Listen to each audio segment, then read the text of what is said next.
Welcome to the Let's Ride channel. I'm MTC, and this is the 1000 mile Bronco Extreme 11 review. Today, I plan to go far more in depth on this beast of an electric scooter than I have before, highlighting the various pros and cons to help you make the decision on whether or not this is going to fit your needs. I'll be breaking down the review into multiple sections to cover the various aspects of the scooter, so let's get on with it. Section 1. Build. Right off the bat, you're going to notice some familiarity with the Dualtron frame. However, there's been some improvements, including the use of carbon fiber components and titanium, which, as I've been through a crash, I can attest to the fact that this is a scooter that's built like a tank. Aside from that, the lights, while plentiful, do not throw light well at all. I would recommend buying a separate light if you do plan on any serious night riding, and you'll also notice the usage of the cheap red and yellow switch and no digital horn. Definitely things that I would hope would be improved on the next Bronco, but I guess those kind of things fall more under accessories and not the overall build, which again, it's very solid. Section 2. Portability and weight. This is a heavy scooter, coming in at about 106 pounds. While on the heavy side, the handlebars do fold up and help to create a more compact footprint for storage. However, if you plan on getting an extension bar, the folding mechanism won't be as big of a draw for you. Despite the weight though, I found that carrying the scooter short distances isn't a huge problem, but it's definitely something to keep in mind. I mean, remember, I'm only 140 pounds, so me carrying this thing, I'm not going to want to do it for very long. That said, also, if you need to take it on public transportation, well, I would hope not with the range of this thing, but it's going to be pretty cumbersome. So just bear that in mind if you do have to go upstairs or, you want to take it on the bus so that you can save some of your battery. Section 3. Battery and range. The Bronco Extreme 11 is strangely comprised of 18650 LG cells from Free Motion Shop or 18650 Panasonic cells from eWheels, which for a premium scooter I would have expected something more. However, it is a 20S 10P configuration and it really does keep its promise with range. As I've shown in multiple videos, I've regularly gotten 70 miles total while consistently at speeds over 30 miles per hour. So them stating that there's an 80-mile range at 20 miles per hour might be a bit of an understatement. Section 4. Acceleration and speed. So far, through my testing, the acceleration of the Bronco is definitely there. I don't have a proper GPS device for testing the exact figures though. However, Jimmy Chang on his channel has done a review of the scooter and has posted those numbers. So if you're curious, I would definitely check it out. In the future, I plan on getting a Dragy and I will repost this video with those numbers in it. That said, the top speed is definitely something I can speak to, and the fastest I've gotten on the GPS that I have, as well as the speedometer, is 64 miles per hour. This surprised me given the advertised specs and, considering my ride weight, I figured I would have had an excellent shot of getting that 70 miles plus that it says in the advertisements. However, I believe this may be due to the fact that they added a step-down fuse, as version 1 Broncos had an issue with their controller and the motor. Basically, the motor was getting burned out.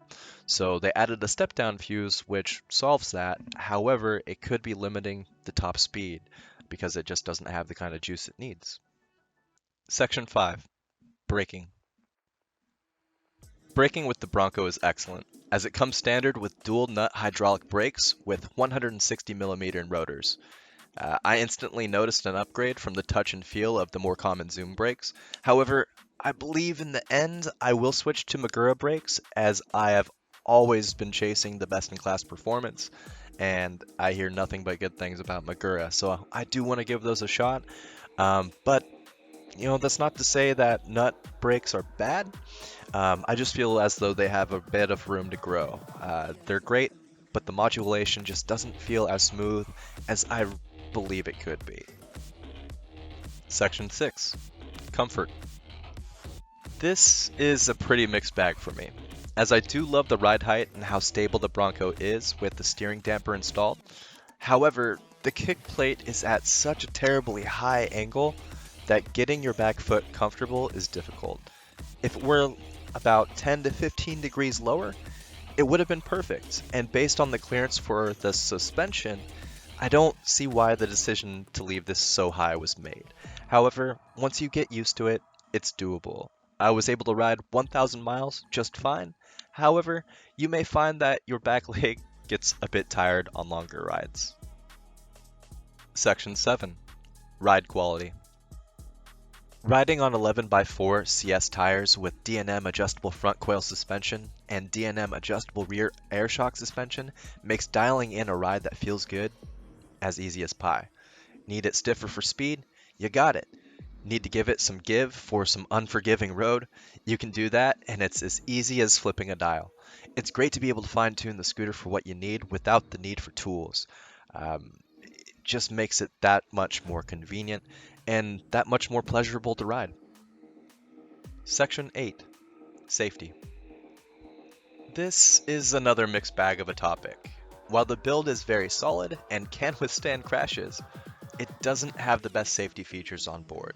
The lights are too low and don't throw light very far. The bicycle bell it comes with is flimsy and isn't very loud. There are no blinkers, so make sure to use your hand signals or leg signals. However, the brake lights are very bright, so that's a plus. I would say though, overall, if you want to be safe on this scooter, plan to buy accessories and make sure to buy the ones that make sense for what you ride. You know, if you ride at night, buy a good light. Section 9. Parts, repair, and customization. Whether it's through the reseller, manufacturer, or even getting Dualtron parts that are compatible, there are definitely avenues to approach to get parts for repairs. Repairs themselves are pretty straightforward depending upon the task. However, if you need to get any work with wiring done, please ensure you have the proper diagrams. I got all the documentation I needed directly from Bronco Motors, but I'm sure the seller that you go with has that as well and can provide you it if necessary. As far as customization, there's not a ton of room on the stock handlebars, but just enough to add an extension bar and maybe a new bell. Aside from that, it's split rim, so swapping tires is fairly easy. If you want to put on racing slicks or what have you, you can do that. If you ever need a new motor, you can do that as well. Just bear in mind, the price on that's probably going to run you around $350 to $400 with shipping. Section 10. Price. All said and done, if you want to buy this scooter, you're looking at about $4,200 to $4,500 for the Bronco, with the majority of the price going towards the 35 amp hour battery. This is a scooter for an experienced rider that just wants more power. It's very competitive with the Nami and the Wolf King GT Pro, and it's definitely a scooter that you'll be happy with if you're looking for a scooter in this class. However, I again would only recommend it to experienced riders, as it's not something for someone new coming off of a Lime. So just bear that in mind. And it's definitely priced that way too. Section 11. Conclusion. The Bronco is an awesome beast, one that demands respect of all those that attempt to tame it. The payoff is definitely worth it though, as you'll find yourself trying to find excuses to make for your next ride. It's powerful, well made, and just an overall blast. If you're an experienced scooter rider and you're looking for that extra oomph, I have no doubt that you'll be happy with the Bronco. If you're new to scooters though, I'd definitely stay away for now. This is not a vehicle to take lightly. Really, no high-powered scooter is. And that's it. I hope you enjoyed the video. Stay safe, and I'll see you in the next one. This is MTC with Let's Ride. I'm out.